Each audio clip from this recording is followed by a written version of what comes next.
They were given scraps, pig feet, corn husks, wild weeds. Yet, from almost nothing, enslaved people built a food culture that still feeds America today. These weren't just meals, they were survival. Every dish carried pain, resilience, and a story that most history books leave out. In this video, we're uncovering 25 survival foods of slaves on plantations, the forgotten meals that kept people alive through one of the darkest chapters in history, and the hidden roots of dishes still on our tables today. Stick around, because some of these will shock you. 1. Parched corn, toasted dried kernels. When hunger hit hard in the fields, there wasn't always a pot or fire to cook a meal. That's where parched corn came in. Enslaved people would toast dried kernels until they browned and popped with flavor. It was portable, it was filling, and it could last for weeks without spoiling. Think of it as their original trail mix, except it wasn't for hiking trips, it was for survival.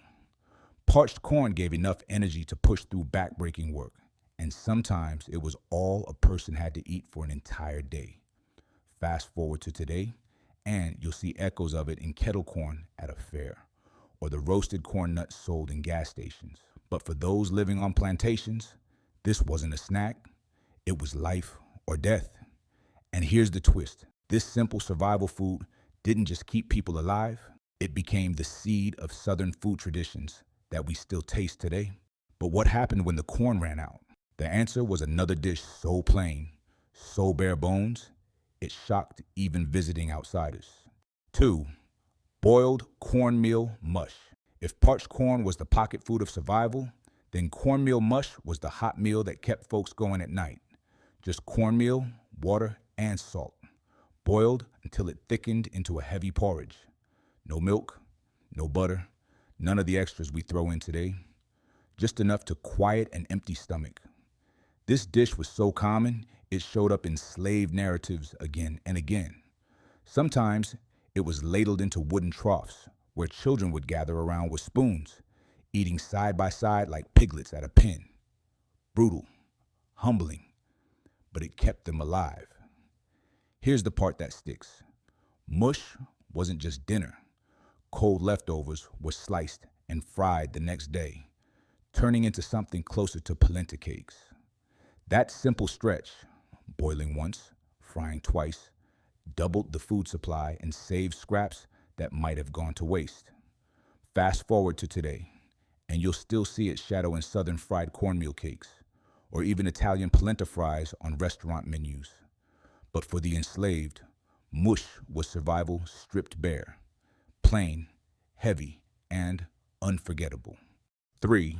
Turnip greens stew.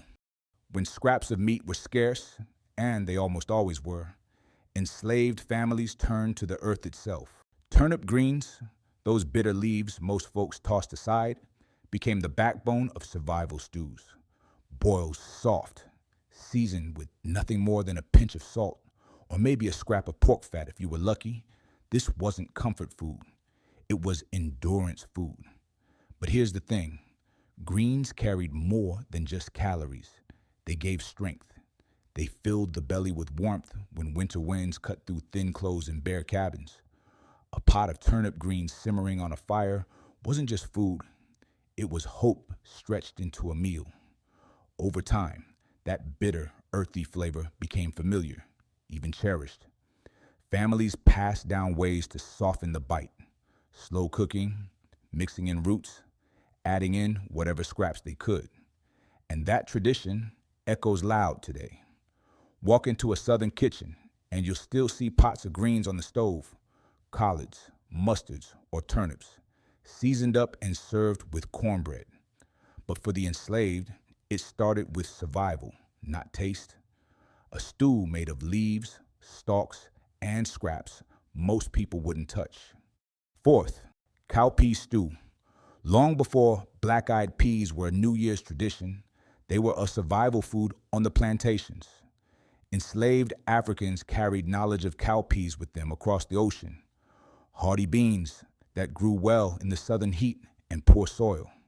Cheap, filling, and packed with protein, They were a lifeline when meat was just a memory. Cowpea stew was simple. Boil the beans soft, add a little salt, maybe toss in a scrap of pork rind if you had it. Sometimes it's simmered with wild herbs or onions from the fields, but more often it was just beans and water, plain, heavy, and sustaining. But here's the powerful twist. Cowpeas weren't just survival food, they were a taste of home. For many enslaved people, this was one of the few foods that tied them back to Africa, where cowpeas had been cooked for generations in stews and porridges. Eating them wasn't just filling the belly, it was holding onto a piece of identity in a world trying to erase it. And today, that legacy is alive every time black-eyed peas are served with rice or simmered into hop and john. What started as a survival stew is now a symbol of luck, prosperity, and Southern tradition. But survival wasn't always planted or grown. Sometimes it was plucked straight from the dirt and boiled down into something barely edible. 5. Dandelion greens, boiled soft.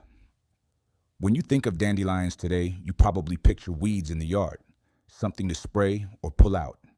But for enslaved families, those so-called weeds were a gift from the earth.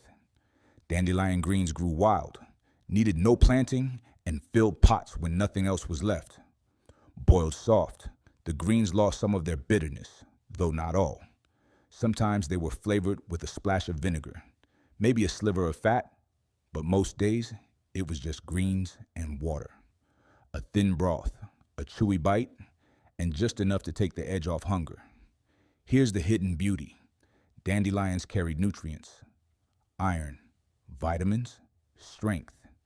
Even if plantation owners didn't know or care, enslaved cooks understood that these weeds were more than filler. They were survival medicine, and this survival food didn't fade away. In parts of the South, dandelion greens were eaten well into the 20th century, and today they've circled back as a trendy superfood in fancy restaurants and health stores. Imagine that. What was once desperation food now sells for $5 a bundle. But if bitter weeds could become a meal, imagine what happened when the rare sweetness of sugar trickled into enslaved hands. 6. Molasses water, sweet ration drink. Sugar was money on the plantations, and enslaved people rarely tasted it.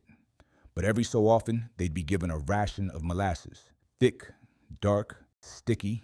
It wasn't candy, but it was sweet. And that sweetness meant everything.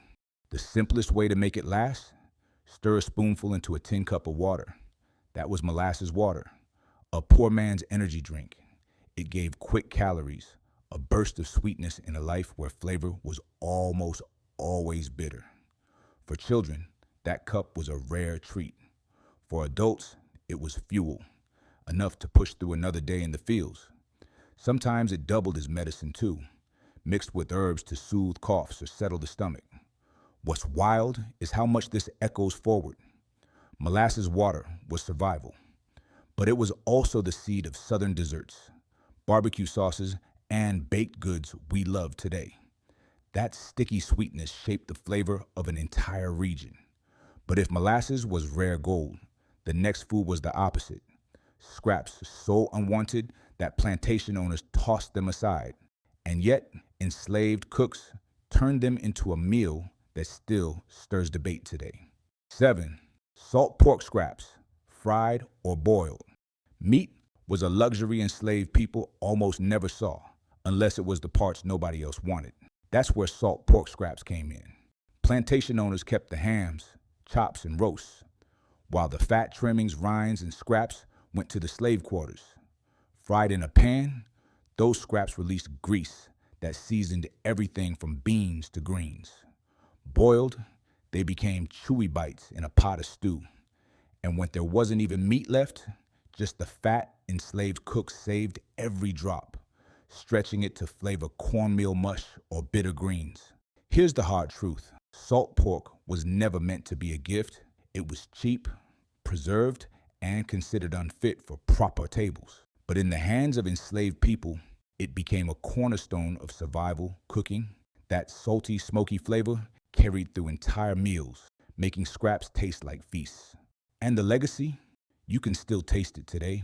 Southern soul food, from collard greens simmered with ham hock to fried cabbage with bacon, traces back to those scraps. What was once cast off has become comfort. But meat scraps weren't the only thing enslaved cooks transformed. When gardens and fields thinned out, they turned to pumpkins and wild greens, simmering them into a survival stew that fed entire families. 8. Pumpkin and wild greens pottage. When food was running thin, enslaved cooks had to get creative with whatever the land gave up. Pumpkins, growing wild in patches, and bitter greens from the fields often ended up together in one pot. The result was a pottage, a simple stew that was more survival than celebration. Chunks of pumpkin gave sweetness and body, while the greens, tough, bitter, and stringy, filled out the pot. Sometimes the whole thing simmered with just water and salt. Other times, if luck struck, a sliver of pork fat or a stray onion added flavor. Nothing was wasted, nothing was fancy, but together it made enough to share. Here's the thing, this wasn't just food, it was survival alchemy, taking the bland, the bitter, and the unwanted, and turning them into something warm and filling. That kind of cooking taught resourcefulness, taught endurance, and the echo still lingers. You can see it today in southern pumpkin soups, fall stews, even the way greens get cooked down low and slow until they soften into comfort. What started as a poor man's pottage has become a backbone of seasonal cooking. But pumpkins held another secret too. Not just the flesh, but the seeds. Roasted, salted, and eaten by the handful, they were the snack that carried people through the leanest days. 9. Roasted pumpkin seeds. After the pumpkin flesh went into the pot, nothing was thrown away, not even the seeds. Enslaved families would wash them, dry them, and roast them over hot coals. With a little salt, if they had it, the seeds became a rare, crunchy snack. They weren't just tasty.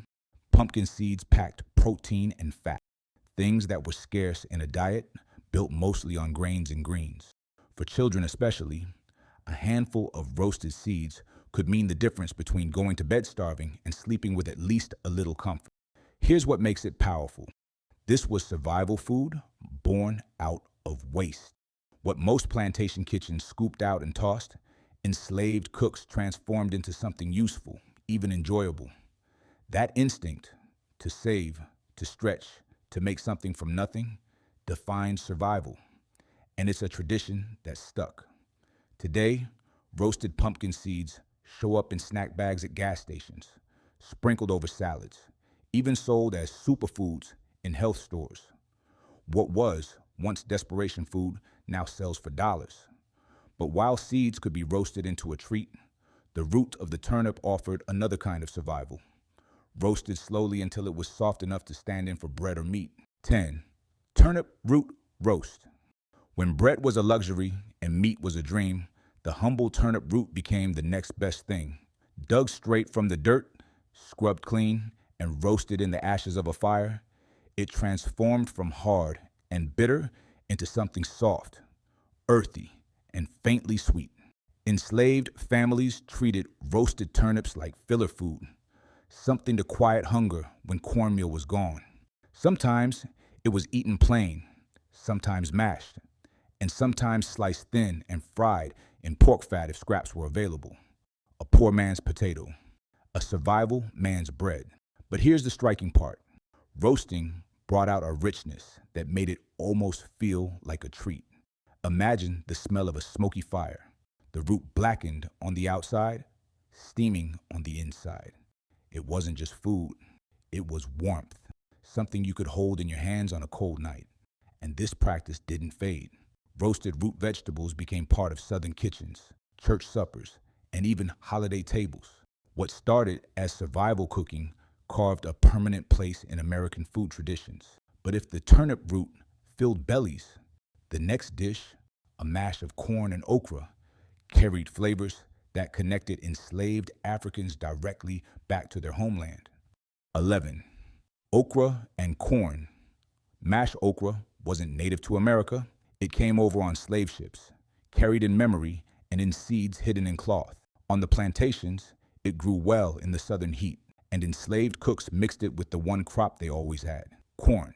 The result was okra and corn mash, a dish that was simple, filling, and tied directly to Africa. The mash was usually just okra pods sliced thin, boiled down with ground corn or grits until it became a thick, sticky stew, sometimes slimy, sometimes gritty, but always enough to fill a stomach. When scraps of pork or onion were around, they'd get tossed in for flavor. But most nights, it was just the two staples, corn and okra. Here's the deeper story. Every bite of this dish was survival, yes, but it was also cultural memory.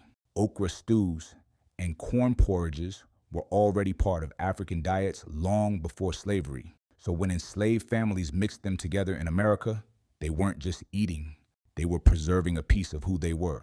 And you still see it today. Gumbo, succotash, and southern okra dishes all trace back to that mash. What started as survival in slave quarters became flavor woven into the South's identity. But when food didn't grow in fields or gardens, survival sometimes meant chasing it down in the woods, like the sweet fruit of the persimmon tree. 12. Foraged persimmons, mashed or eaten raw. Sweetness was rare on the plantation table, which made persimmons feel like treasure. Growing wild in southern woods and fields, these small orange fruits looked harmless enough, but bite into one before it was ripe, and your mouth puckered from the bitter astringency. Wait until the frost hit, though, and that same fruit turned soft, sweet, and golden. Enslaved families knew the trick. They foraged persimmons late in the season, eating them raw or mashing them into pulp. Sometimes the mash was dried into thin cakes, carried as a pocket food for long days in the fields. Other times, it was stirred into water to make a kind of sweet drink, like nature's answer to molasses. Persimmons weren't just about flavor. They were about luck, timing, and knowledge of the land. Knowing when to pick them, how to prepare them, and how to stretch them made the difference between a bitter mistake and a rare moment of sweetness in an otherwise harsh life. And persimmons never disappeared. You can still find them in southern backyards, turned into puddings, breads, and even country wine. What was once a foraged survival fruit became a hidden jewel of southern cooking. But fruit wasn't always plentiful. More often, survival meant making do with broken grains, the cast-off pieces of rice that planters considered worthless. 13. Broken rice porridge, Carolina middlings. On the Carolina plantations, rice was king, but enslaved families almost never saw the fine, polished grains that made planters rich. What they got instead were the middlings, broken bits of rice left over after milling. To the owners, it was waste. To the enslaved, it was survival. Those fragments were boiled into a thin porridge, sometimes salted, sometimes mixed with scraps of beans or greens, but most of the time just rice and water. It wasn't fancy, it wasn't filling for long, but it was fuel for another day of work. Here's the striking part. Enslaved Africans already had deep knowledge of rice cultivation and cooking from their homelands. They knew how to coax flavor and sustenance from even the broken grains. And in that, they preserved not just their bodies, but their culture. That broken rice porridge was a lifeline. And over time, the idea of stretching humble rice into soups, porridges, and stews became a cornerstone of Southern kitchens. Even today, dishes like rice, gruel, or kanji-style porridges echo that same survival method. But when rice was gone, enslaved families turned to what the woods gave them, wild fruits that clung to vines and stained fingers purple. 14. Wild muscadine grapes. Deep in the southern woods, tangled vines offered a secret gift. Muscadine grapes, thick-skinned, bursting with juice. These wild grapes weren't the neat, seedless kind you see in stores today. They were messy, tart, and sometimes sweet enough to feel like a miracle. For enslaved families, muscadines were a rare taste of abundance. Children foraged for them, staining their hands and mouths purple, while adults mashed them into pulps or boiled them down for juice. If enough were gathered, The fruit could even be preserved into syrups, a way to stretch the sweetness into the lean months. Here's the deeper meaning. Muscadines weren't just food, they were freedom food. They grew outside the plantation's control, in woods and thickets, ripe for the taking if you knew where to look. Finding them was a small act of independence, a reminder that the land still gave gifts even in the harshest times. And muscadines never left southern life. Today, they're turned into jellies, wines, and juices, prized as a native fruit. What once kept hunger at bay now sits bottled on store shelves. But the next food was no gift of the land. It came from the slaughterhouse, a cut so unwanted most people wouldn't touch it, the tongue of a cow. 15. Boiled cow tongue. On the plantation, the best cuts of beef never reached the slave quarters. But when a cow was butchered, parts like the tongue, tough, fatty, and considered undesirable, sometimes did. Enslaved cooks wasted nothing, and boiled cow tongue became both survival and ingenuity. The preparation was plain. The tongue was scrubbed, boiled for hours until tender, and then sliced thin. Sometimes a pinch of salt or a splash of vinegar gave it flavor, but most of the time it was eaten just as it was, chewy, heavy, and filling. Here's the truth. Tongue wasn't just a scrap. It was a rare source of real protein and fat in a diet that leaned heavily on grains and greens. For families used to stretching vegetables and corn into meals, having actual meat, even from the tongue, felt like a victory. And what's fascinating is how that scrap transformed over time. Today, beef tongue is a delicacy in cuisines around the world, from tacos de lengua in Mexico to deli-style tongue sandwiches in New York. What the enslaved once ate out of necessity is now served on menus for a premium. But when meat like this was rare, survival meant turning back to the grind, literally, with cracked corn boiled into plain grits. 16. Cracked corn grits, plain. If there was one food that never disappeared from the slave diet, it was corn. Ground fine, it became mush. Left in bigger pieces, it became grits. Enslaved families boiled cracked corn in water until it swelled and softened into a thick, plain porridge. No butter, no cream, no cheese, just corn and water. This dish was filling, but it wasn't indulgence. It was survival fuel. Heavy enough to quiet the belly, simple enough to make in one pot, and cheap enough to always be on hand, day after day. Grits showed up at the table in some form, morning or night. Here's the part that resonates. Even though it was plain, grits became a foundation of Southern cooking. Over time, with seasoning, milk, or gravy, they turned from survival food into comfort food. But in the slave quarters, plain grits were often the first bite of the day, and sometimes the only one. It's a reminder of how staples endure. Today, grits are dressed up with shrimp in fancy restaurants or smothered with cheese at diners. But their root story is far grimmer. A bowl of cracked corn keeping bodies alive under impossible conditions. And while grits warmed the body, enslaved families also turned to the woods for warmth in another way, steeping the roots of sassafras trees into a survival tea. 17. Sassafras root tea. When water alone grew dull, enslaved families turned to the woods for flavor. The root of the sassafras tree, dug from the earth and boiled, made a tea unlike anything else, earthy, fragrant, with a hint of sweetness. Long before root beer was ever bottled, sassafras root tea was a survival drink. It wasn't just about taste. Sassafras was believed to have healing powers. A hot cup of the tea soothed coughs, eased fevers, and gave comfort when no real medicine was available. For people forced to work sunup to sundown with little rest, that mattered. Here's the striking part. Enslaved cooks weren't just boiling roots out of desperation. They carried herbal knowledge from Africa and learned new ones from Native Americans, blending traditions to survive. Sassafras became more than a drink. It was resilience in a cup. And this survival tea left a lasting mark. Centuries later, its flavor inspired root beer, a drink now loved worldwide. But its origin wasn't sweet soda in frosty mugs. It was enslaved families huddled by firelight, sipping warmth from a root pulled out of the ground. But not everything from the land was brewed or boiled. Some foods were preserved, like cucumbers and peppers, dropped into brine to last through lean months. 18. Pickled cucumbers and peppers, brine preserve. Fresh food never lasted long in the slave quarters, so preserving became a way to stretch the harvest. With just salt, water, and time, enslaved cooks turned cucumbers and peppers into sharp, tangy pickles that could last for weeks.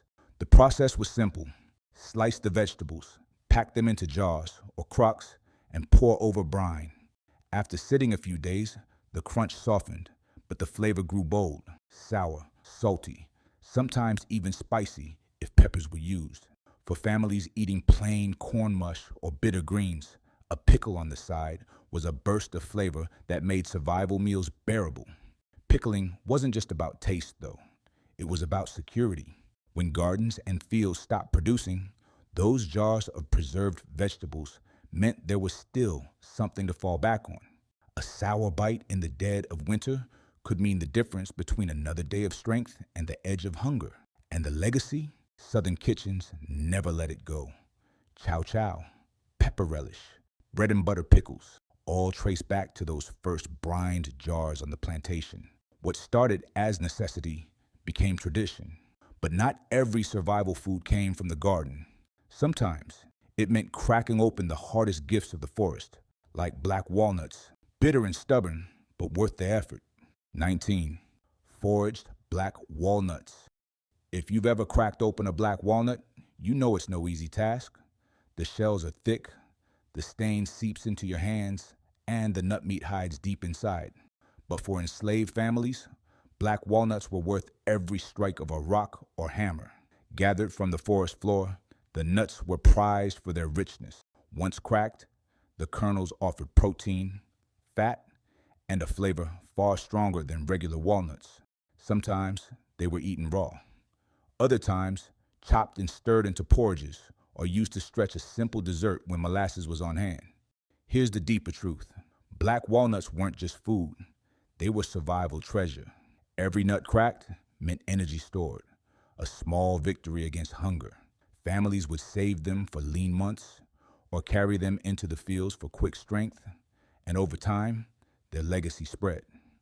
Black walnut cake, black walnut ice cream, even old-fashioned candies all stem from a food-enslaved people first foraged out of necessity. What the land gave as hardship, they turned into nourishment. But when nuts and fruit weren't around, survival meant scraping from the core of the garden itself, boiling down cabbage hearts and stems that others would have thrown away. 20. Stewed cabbage cores.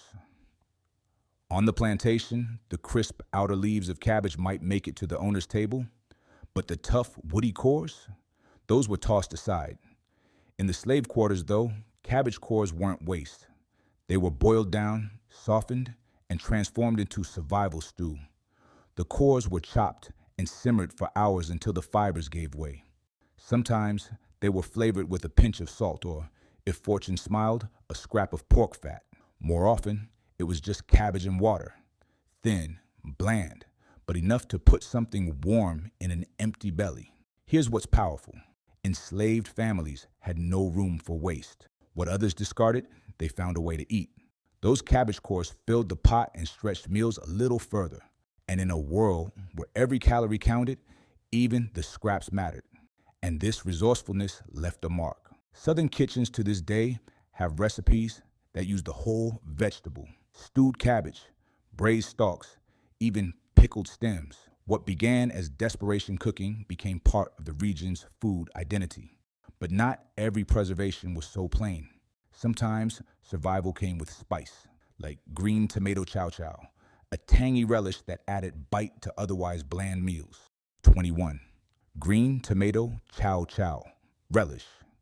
When harvest ended and tomatoes were left hanging green on the vine, enslaved cooks refused to let them go to waste. They chopped those unripe tomatoes, mixed them with peppers, onions, vinegar, and salt, then simmered it all into a sharp relish called chow-chow.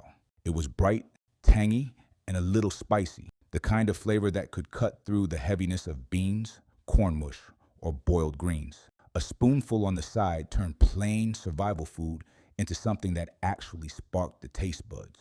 And in a world where meals were usually bitter or bland, that mattered more than most people realize. But here's the bigger picture. Chow-chow wasn't just about flavor.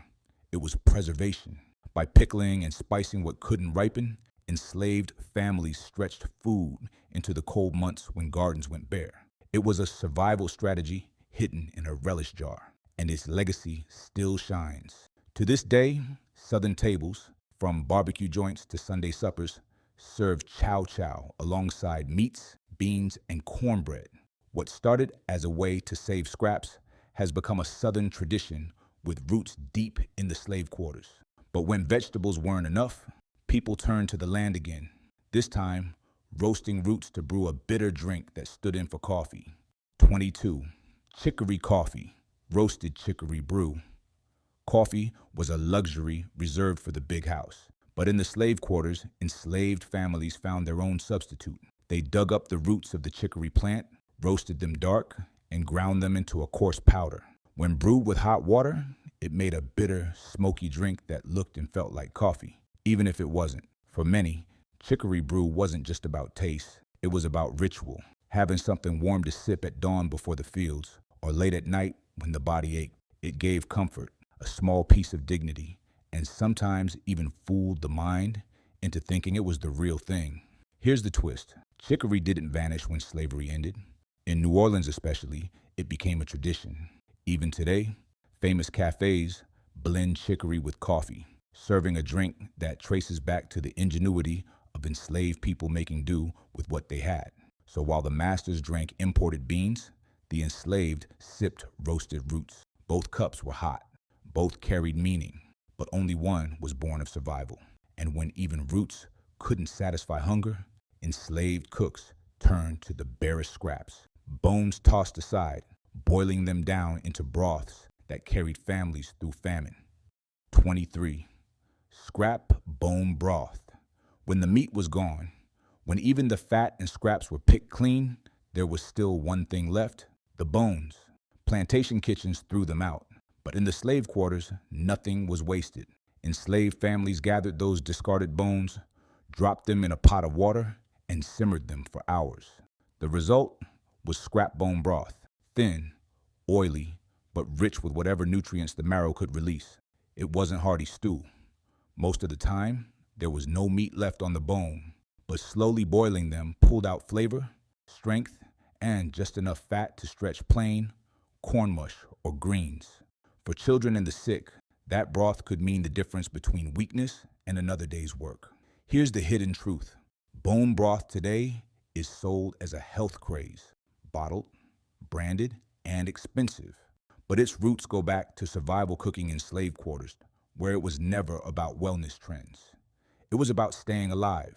With bones stripped bare, survival often turned back to the fields again, this time to the simplest harvest of all: fresh green corn, roasted in its husk over open flames. 24. Roasted green corn in husk. In late summer, when the corn was still tender and green on the stalk, enslaved families would slip into the fields and pull a few ears. The simplest way to eat it was to toss the whole thing, husk and all, onto hot coals.